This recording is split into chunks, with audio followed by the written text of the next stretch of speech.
Hey, welcome to the Follow Through. I'm Pastor Fred. This is Advent, right? We're looking at the Red Letter Advent series, and we're going to be doing one every day. So even Sundays we'll have a follow through. There'll also be, a sermon and your reading. So you got a lot of stuff on that Lord's Day to really focus and really get after what God is doing.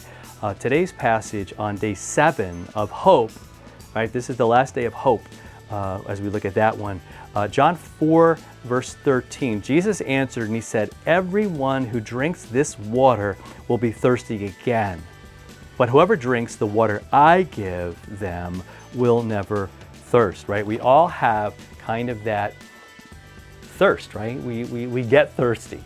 It's kind of how we're wired. We need water, we need this thing. But Jesus is not talking about that kind of, he's not talking about eggnog, he's not talking about any other kind of drink. Especially during this time of year, there's all these holiday drinks and things like that. But he's talking about living water, the water that we need, whatever we need. Now, Jesus was having a discussion about a woman who was, in some ways, felt very far from God. And she was by a well. She was drawing water. Jesus came and had asked her for a drink of water. And she goes on and on about the well and who dug it, and she, right, and then she's just not getting it. And Jesus says, "Look, I got like water that is amazing." He's like, "I want it to well up inside of you. I want it to, to just be like a raging river in your heart and in your soul."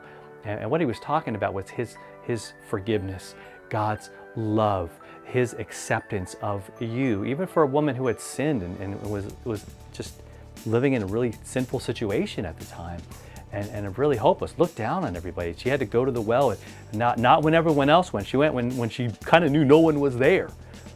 But Jesus meets her with the truth about her, which is really awesome.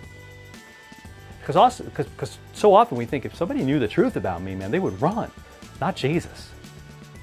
I think he goes to this woman at that time, knowing she would be there, knowing what he was going to say to her, knowing what was going on in her heart.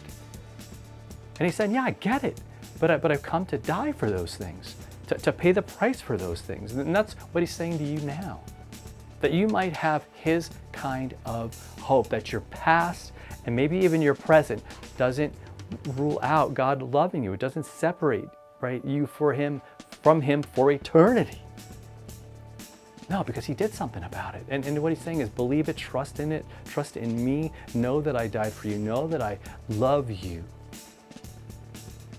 and that you can have this living water. And you're not going to thirst anymore. Because again, we try to fill that hole in our heart. We try to quench that thirst that we have with stuff, with decorations, with Christmas specials, and all these other things.